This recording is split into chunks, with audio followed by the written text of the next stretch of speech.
acting on your thoughts and wants, you're a success. I don't consider success attributed to money, status, or class, but I believe success is that when you're acting on the thoughts on your mind and you actually are putting it in and being proactive and actually executing it, you're already at success. Welcome to the Healthy Investor Podcast with Bob Mastroianni, where you and I will learn from successful real estate investors, entrepreneurs, and other highly driven individuals about their journey and the healthy habits and routines that play an integral part of their growth. All right, welcome back to the Healthy Investor Podcast. I'm your host, Bob Mastroianni. Today I have with me Noel Parnell.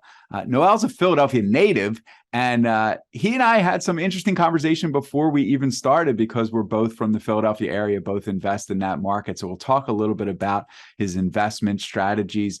Noel has been investing in real estate for as long as he can remember. He also has been a dedicated student of the business of real estate, so learning both through traditional study and hands-on practice. To date, he has engaged in over 100 real estate transactions in the United States and abroad. He has amassed a portfolio of over $6 million, which includes underdeveloped land, single and multifamily units, as well as commercial units. And, another thing that I really want to get into with Noel, because this is the Healthy Investor Podcast, Noel was also a member of the 2008 Olympic team for the US Paralympic Team. He's an avid runner, swimmer, CrossFitter, Jiu-Jitsu, and Muay Thai athlete. So many things I want to talk about. So let's get right down to it. Noel, thanks so much for being here today. Thank you so much. I'm pumped right here, Bob. So thank you to have me. I'm ready to jump on in this. All right, great. So a couple things I'd love to hear about. First, let's talk about your transition into real estate. I know you started out originally as a scientist for GlaxoSmithKline, so you worked in the pharmaceutical industry before the original downturn, I guess, in 2008. So talk to me a little bit about how that transition happened and how you wound up into real estate. So I'll take it a step further, and the lessons I learned through this is that I did the 2008 Paralympic team, and I didn't make the 2008 team as I tried out for it. And you train 4 years for under 10 seconds. I was a sprinter, and it was over. And I call it one of the best blessings ever, is that I got to lead someone that is legally blind and help him live out his dream. And so that was really important to me as far as kind of not having being selfish. As a sprinter, you're selfish because it's just you running. And, this taught me is this helping someone else live their dream? This meant a lot to me. And the second thing I learned from that is that it was like, after the games, I was like, all right, I'm going to change for 2012. And I remember my dad and my stepmother like, what are you going to do now? You got to go to work. My dad, was at Merck Pharmaceuticals in West Point for the past 20 years. He retired there. Now he's over the Jefferson Medical Building downtown. Okay. But he's like, what are you going to do? What are you going to do? And I'm up here like, yeah, what am I going to do? 27 years old. I had plenty of time. And so what I learned, and I always tell people, is like, don't let someone else's fears impact you. They meant well, they love me, but I let their fear impact me and impact the decision that I made to kind of go immediately into the workforce as GSK. And so that's how I ended up in GSK, is from someone else's fear. Hindsight, it led me to this point, but that's how I ended up working that fast. And so when I'm there, I get laid off almost like 7-8 months later, and I'm like, great, look at this, I'm laid off. And that was like my first experience of I guess I wasn't, I've never been fired, but it was like, I didn't really understand what that meant, where they were saying, guess what, the building is going to close. I think they gave us like a month. They were like, this building was going to close. Anybody that's listening that was in Research Triangle Park, it was the Lion Hitchens building. Looks like a big beehive. If you're around that era and that time, that building is probably something else now. But they called us in the room and told us, like, hey, this building's gonna be closed. And I'm like, what the F? What am I gonna do? So, fight or flight kicked in. I was like, well, I need to, how am I pay my rent? So I was like, all right, I need to find a place to live and stay. And that's where it kind of lit my light bulb about real estate. And then I was a little bit angry at the world. I was angry at the man, like, how can somebody, this rich people, they don't know all these lives down here, and it just stroke of a pen and say everybody's wiped out. I didn't have children. There was husbands, wives, Mm. it was impacting people in a different, way. So I was mad, and I was Googling how do the rich become rich, and it was like 92% like of folks were real estate. So that's where I was like, all right, real estate it is. And so I still laugh about this to this day. I went to Barnes and Nobles almost every evening and bookmarked the section. I was just taking notes. And I was like, I don't know why I didn't buy the damn books, but I would just stay there, and I was just bookmarking and just coming back each day and having that notebook, and I would just take notes on, the basics of real estate and real estate for dummies and learning terms. And that's what kind of set me on that path. I ended up coming from North Carolina up here to Pennsylvania. My former boss kind of had a connection up here. So I started working for the GSK up here. After I got laid off, they called me up. It's like, hey, I know someone. Would you like to work in Pennsylvania? I was like, yeah, I'm from Pennsylvania. And so it happened to be in Conshohocken. So I started working in Building 38. But during that time, I was looking at how to buy buildings with little or no money. And so I was kind of looking at creative financing. And so this is where I would start looking at the Philadelphia Sheriff Sale site. They have a site there that you can look for tax and foreclosures. And I will look, say today is June, I'm looking for auctions that are going to come up in maybe October or September. So I'm just trying to get ahead of it, because you can look at which ones they're going to bring. And I would go door to door to these neighborhoods, and I was knocking for almost 2 to 3 years on doors before I got my first yes. Wow. And I learned a lot. And people always ask me, like, why, like, how did you, go almost 36, a little over 36 months with so many no's? And I don't know if it's the way I'm wired, where I'm just like, I'm going until I get the desired outcome. There were a lot of lessons within that, as far as empathy. Because I remember when I first started out, I'm just like, hey, I see that you're going up for auction. You should sell me your house right now. And I'm like, when I look at that, it's such a ass move, because no one wants to lose their home based off that they couldn't pay their taxes or their mortgage. And it was just such, I had no empathy, no tact. And so it really taught me to be a salesperson and to look to provide value first. And so that's when, after a couple of cussings out and people yelling at me and turning the water hose on me, like, get out of here, I learned to provide value. And so I would still go to those houses within that, that time frame of that. At this point, that was like my first 4 months until I learned that.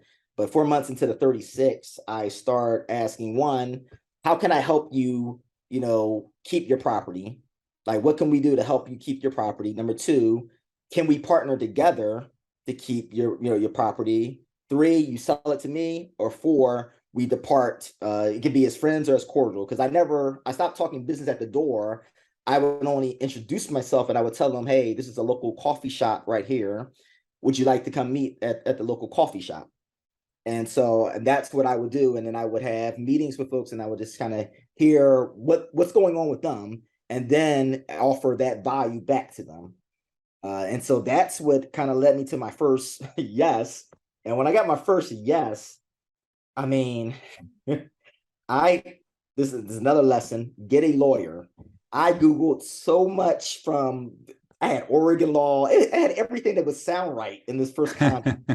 And, I'm thankful that it went well, and nothing happened, but hire a lawyer. It will protect you, because I was using law from all different of the states in United States. was like, this sounds good. That sounds good. All right. And placed together. And luckily it did work out. And so that deal out of that 36 months ended up being a subject to deal. It wasn't my first one, but it was my first one from door knocking. Okay. And that property actually, I still actually own that property to this day. I mean, it was a cash cow. I actually just listed it for sale recently, Hmm. but it's a cash cow. It's one of my two remaining single family homes that I still have. That's it. So I love that you talked about, so a little bit about my backstory is that for a significant amount of time, a little over 3 years, I worked for a few wholesalers and then also fix and flip investors. So I was an acquisitions manager, similar Okay. territory as you, right? I worked in some of Philly and then some areas in South Jersey. And I love that you spoke about empathy because, until you've actually sat in someone's living room and spoke to them about a really tough situation that they're going through, right? We have some very basic needs in, right, food, shelter, clothing, right? And these people are going through an experience where they don't know how to maintain their home, their shelter, right? Maybe they're losing it because of a financial situation. A lot of the people that I worked with were in it was a probate situation. So they lost a loved one, right? We did a lot of probate leads. So maybe they lost a loved one and they're trying to sell that loved one's property and you really gain a certain amount of respect for people's situations. And you learn a lot about how to address people who are in a bit of need when you go through that experience. Because, I was sort of laughing when you mentioned having doors closed in your face and the hose turned on you and all of that. I mean, that is a large part of the business, and you really do have to knock on many doors before you get that one yes.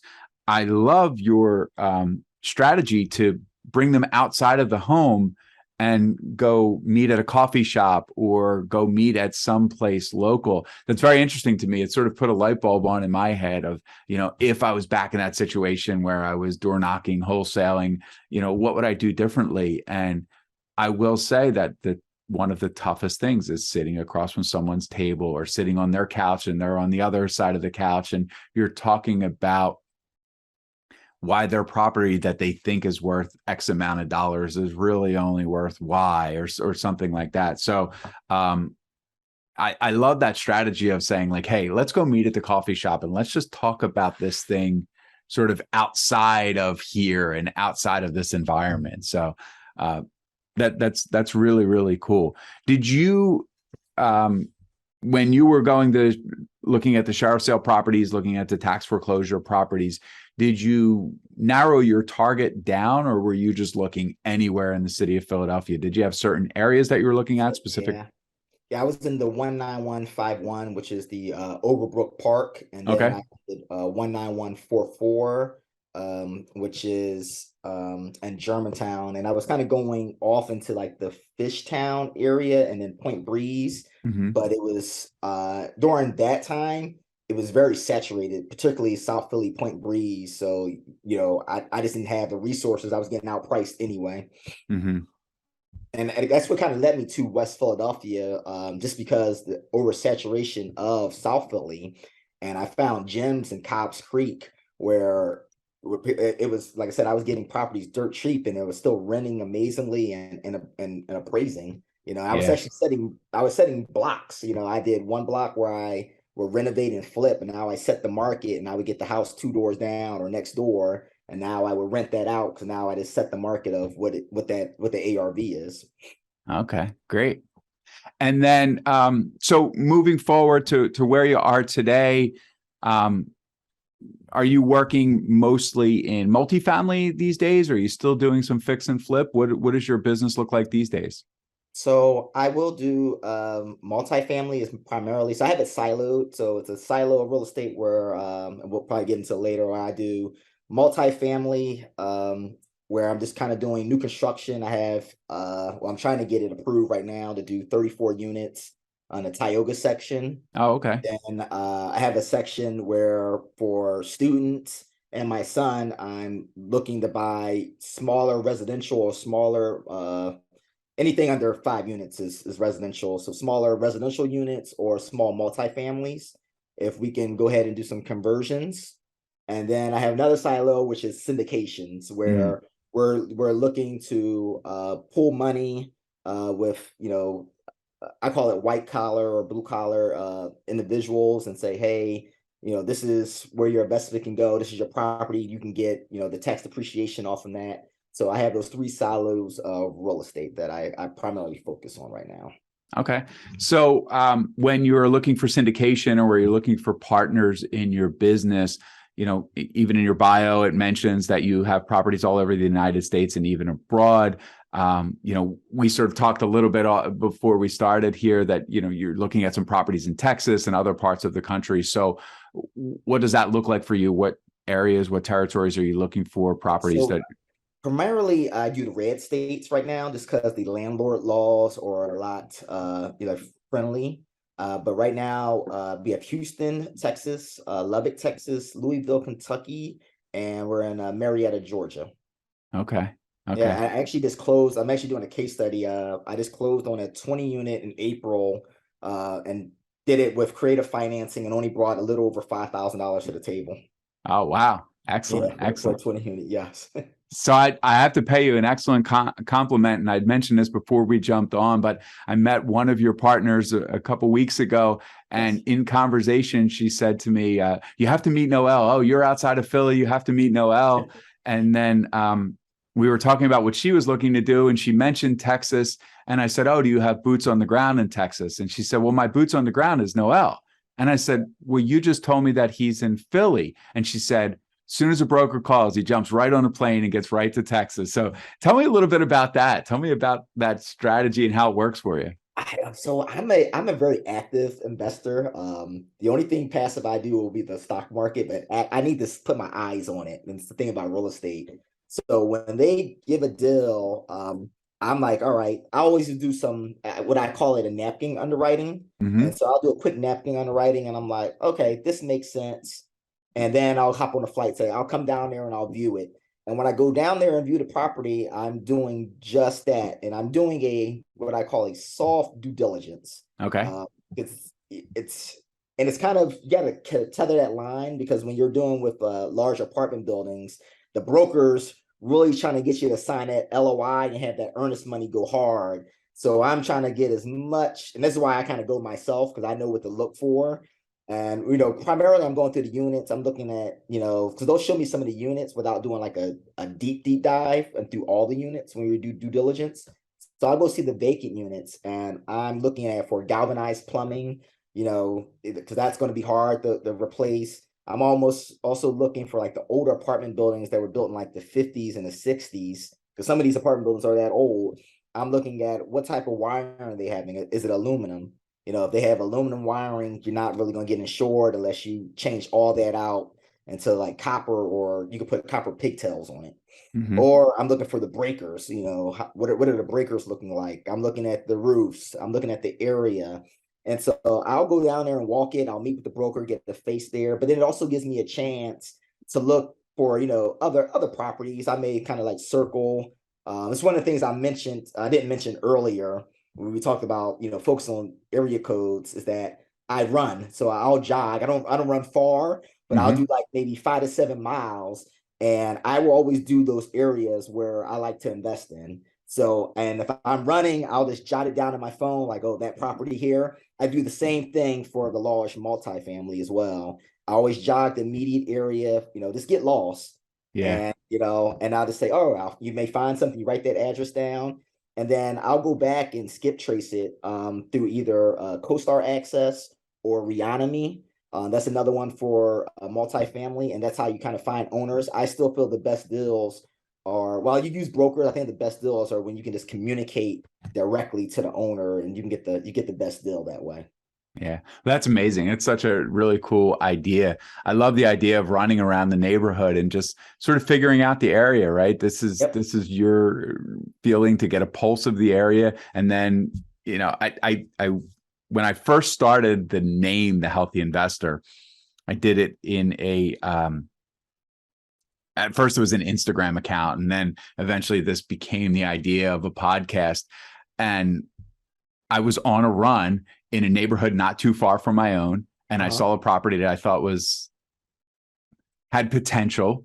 And then I saw another property that had potential. And the idea popped in my head of like, this is almost like running for dollars. You know, you hear investors often talk about driving for dollars, right? They drive around a neighborhood and write it all down. And I said, this is sort of like running for dollars. And that's exactly what you're doing. Exactly what it is. Yeah. It is exactly what it is. Particularly in the summertime, I will still go down. I still keep a property inside of the city, but I live in Eagleville. But if I'm down here in my office, which I'm at right now is in the city, I still will like to just kind of jog sometimes and get lost and see like, all right, who hasn't been mowing their lawn? Who has a lot of like flyers in their doors? Because I'm always trying to build that pipeline up for either family members, which is another goal of trying to work, getting every family member a rental property, or one of the students that I'm mentoring. Yeah. Well, again, I have to give you credit because through my years of wholesaling, and I've had different mentors and different people train me. And one of the hardest things to do is knock on someone's door and say, do you want to sell this property? And I give you a lot of credit because you're doing it. You're still getting out there. You're very active, and you're making it happen. And that's going to continue to show in your success. Yeah. And it does. But I also kind of bottlenecked myself, and I look at scalability of when I look to hire people to like, it can't just stop at me when I look at running it as a business. And that's something I learned through the years of, running the real estate as a business and not just, hustling here and there. And I'm like, all right, how do I train individuals to communicate that way? Or how do I get them to love it that way? When some folks are just wanting the quick buck, it doesn't mean that the folks that want the quick buck are necessarily bad, because there's some good salespeople that are just motivated by money. And guess what? They're damn good at it. It's really trying to find the in-between of how do you hire correctly, and then how do you coach correctly, I guess, how to get them the best performance out of them. And that's something I'm still learning right now, because I am bottlenecked in a sense where I'm still the person that's sourcing the properties. And I want to get to a point where it can always be funneled up to me and I can just kind of look on my iPad. Yes, no, yes, no. And I need to get to that point. So those are one of my goals that I want to get to at least by 2024-ish, 25. Okay, good. So I want to, before we transition over, I want to talk a little bit about, you had mentioned to me that you have a 1-year-old and that you're already starting to invest for your child. Yes. And so let's talk about that a little bit, because I love the idea of that. I have a 12-year-old, and, when my daughter was born, we bought one of our properties. I remember my wife was still home on maternity leave. I was actually still home for those first 2 weeks after she was born. And I looked at a property that I wound up buying a few months later. And we've always said that property would be what would be able to pay for her college, or if she decides to do something else. And now here we are, a little over 12 years later, and the equity in that property has created, I could see such a great thing will create for her life. So I love that you have a similar vision, but you're talking multiple units. So tell us a little bit about that and how you're going to work it out.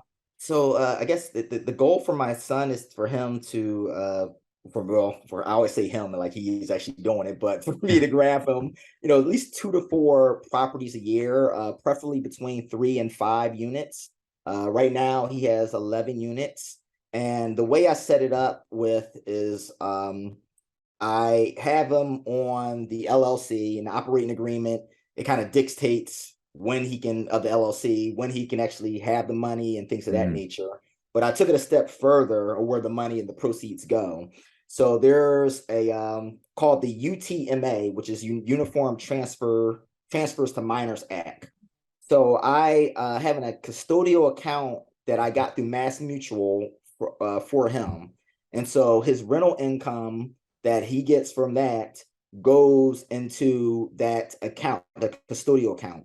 that custodial account then invests it into the SP 500 index fund. Hmm. So I'm having him allow that compound interest to just hammer it. So with his properties, I'm trying to hammer it right now. My goal is eventually get him up to like 10,000 a month, but I'm hammering it right now. He's probably around cash flowing. He's probably cash flowing about $100 a month right now, and that's his hammering his custodial account that's being invested in the SP 500 index, and compound interest always wins in the end. Well, And so that's amazing. So he is his LLC is gaining equity on the properties. correct. It's gaining cash flow, and then that cash flow is going right into the S&P. So then it's being invested. Now, do you consider that an 18-year plan? Do you think that's something he doesn't touch until 18?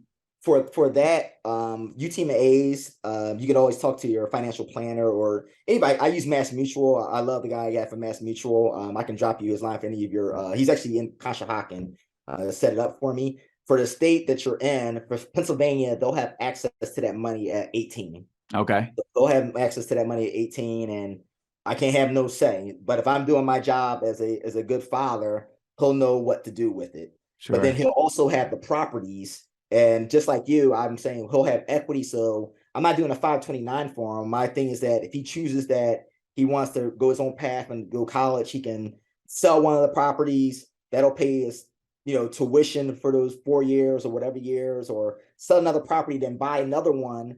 That's my hope, that he buys it into the town that he's going to college, and then he can house hack or rent out the units and still earn money while he's there.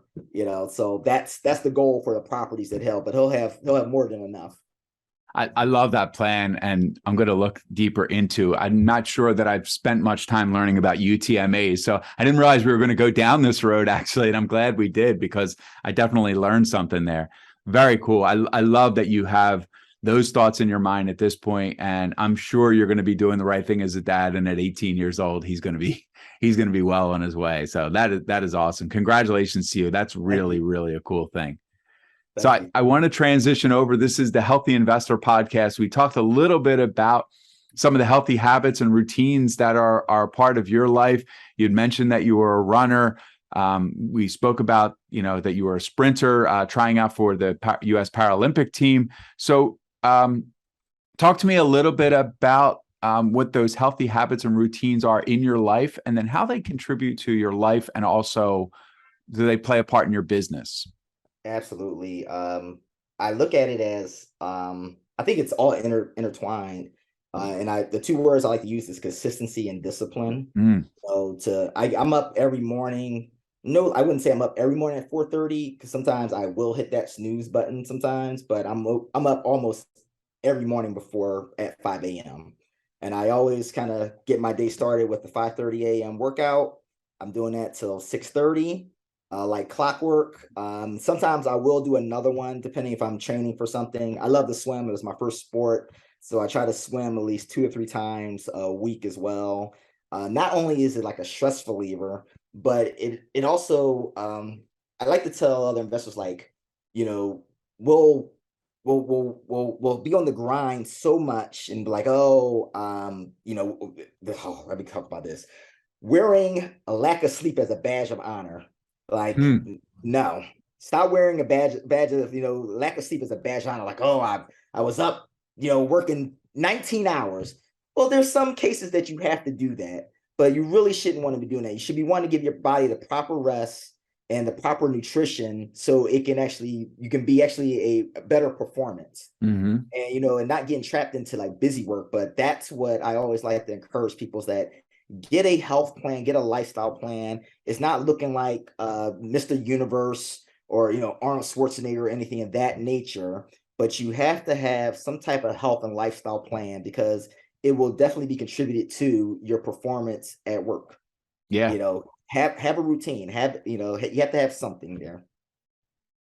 Wow. So you're an early riser. You rise a little bit earlier than I do. I'm 5:30, 5:45 person, and I'm usually at the gym by 6. My gym doesn't open till 6, so I'll use that as a reason for. But yeah, one of the things that I learned when I transitioned my life to becoming a bit more of a morning person, started working out more and trying to become healthier, is that those hours of sleep are important, and you're right. We hear it often about burning the midnight oil as a badge of honor. And I think more and more people are starting to realize and understand that rest, that rejuvenation is such an important thing for you to be ready for the next day. How do you start the next day?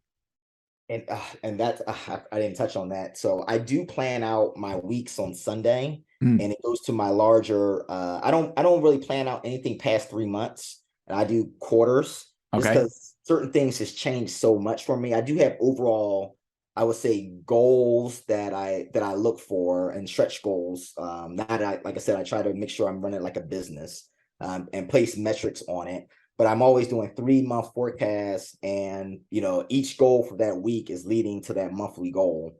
And so Sunday, I'm always having I have a meeting at 10 p.m. with my VA. I purposely do that because the family's all asleep. And Hmm. so that's one of the things I try to do as well, is that family time is family time, business time is business time. So, I try not to intermingle and just be present. And I had to check myself on that because I love real estate, and I found myself being my son, I'm like, oh, yeah, I have him, but I'm on the phone looking at this. Well, that's Right. not fair to him. I need to be better at my job of, when I'm in front of the computer, you need to be focused and knock that out, because I need to be present with my son and enjoy those moments, because the year went by so fast. And I was just like, I could just imagine that the next couple of 18 years, and then he's off. And Yeah. so that was like a really reflection to me, just to be present. You need to be more efficient, in your work to get done so you can be more present with your family. Yeah, I love that. And I sometimes I feel like I blinked and my daughter's 12, and then sometimes I can't remember what life was like before. So it is it is a little bit of a back and forth of, what's the but you want to make sure that you're staying present, and you want to make sure that you're sort of in there in the day to day. I love that you're talking about meeting with your VA at 10 o'clock at night, because that works okay for you, but even more importantly, it works well for your family, right? And they're not losing time with you also. Um, are you training for any specific events at this time? Are you planning on any upcoming events? I actually, I'm looking at my dates. I have actually, we just talked about this earlier about triathlons. I have a sprint in Maryland that I signed up as like a fundraiser. It's coming up. So Mm, it's coming up, I think, like the third week of excuse me, not May, of June. okay. It's gonna be in Maryland. So I actually have to do that. So I actually need to probably get on my bike a little bit and get some miles in. But other than that, nothing particular right now. Just kind of just health wise. I just Okay. gotta try to keep in shape. Great, great. So I want to transition over to the third segment where I ask the same questions of every one of my guests. So for you, Noel, what is your definition of success? Success to me is that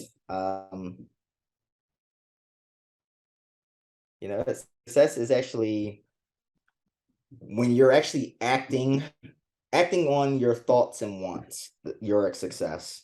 I don't consider success attributed to money, status, or class, but I believe success is that when you're acting on the thoughts on your mind and you actually are putting it in and being proactive and actually executing it, you're already at success.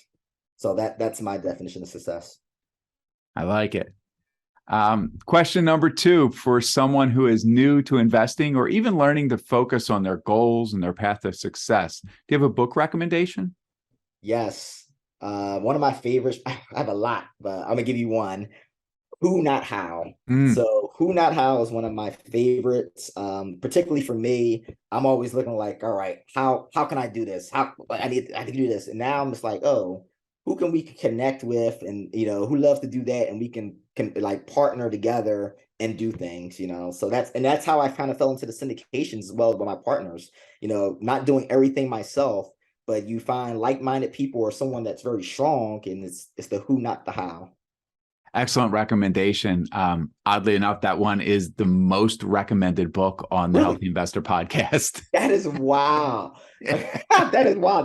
I mean, it's a great book. I still reread it every now and then. And then my follow-up book, I always keep it up here too, Unshakable, Tony Oh, Tony Robbins. Robbins. Excellent. Yeah. Well, That interesting one thing kind of got about, me to like the financial era, like, with Ray Dalio, and kind of it set the platform for how I plan for my son now, actually.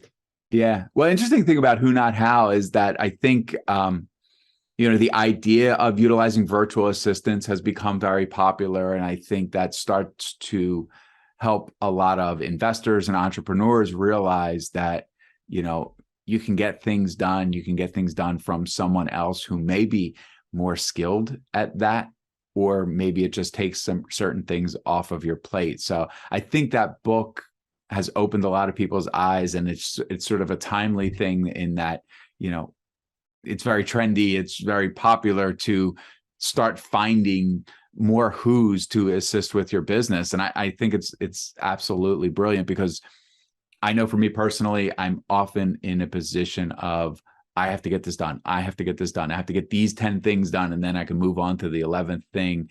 And Find taking most people that yourself work out of that out like position. that. Yeah.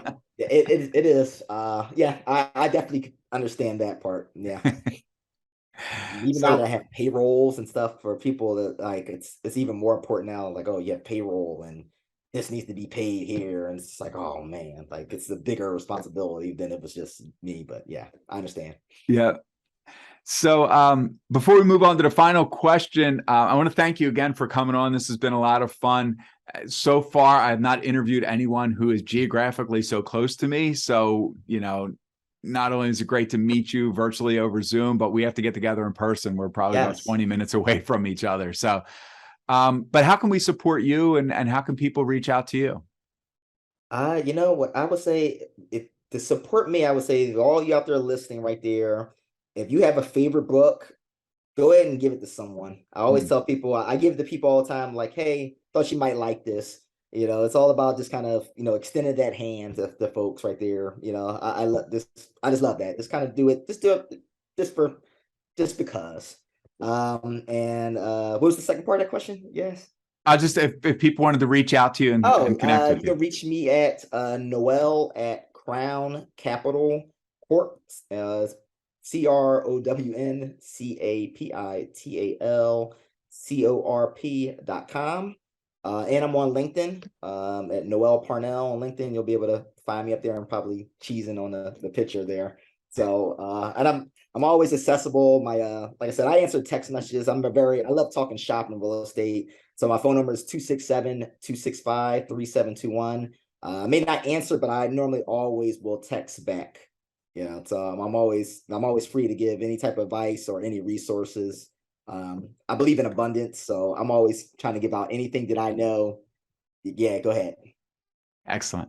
So, final question. If you can think back with me to a young Noel around the ages 10 to 12 years old, knowing what you've learned so far on your journey, what are 3 pieces of advice that you would give to that young Noel or any preteen child to help guide them towards success? Oh man, that I was not going to grow up to be 6'3". So NBA was not going to be in my future. No, that's all just jokes there. But I think the advice, man, I don't know if I would. What other advice I would give is that it took me a long. I know what it was. It took me a long time. I was always very athletic. It took me a while until maybe like my sophomore year in college to learn how to correlate my academics to athletics, and I Mm, started correlate. I could have done better academically um, earlier on, especially in like high school and stuff like that. I could have done much better. I just wasn't, correlating them like, oh, you train this hard, you can just study this hard. And when I realized that, I was like, oh shoot, like this, I could have been doing this. So I always think about that. The other thing is that I had scholarship offers to like Princeton, Brown. They don't give scholarships; they give you grants whenever because it's Division III. I probably would have took that there than trying to go to LSU. I probably would have went the academic route because I like right now I'm more on the resources. I mhm. probably would have had a bigger network if I'd have went to the Ivy League schools. instead of kind of saying, "Oh, let's just go down to LSU and then Southern University." That's probably the other one I would have probably would have went back and did that over again. Okay. All right, cool. Well, thanks so much for coming on today. I really appreciate it. Make sure you check him out, Noel Parnell from Crown Capital Corp. Hope you got value out of this episode, and go out there and make it a great day.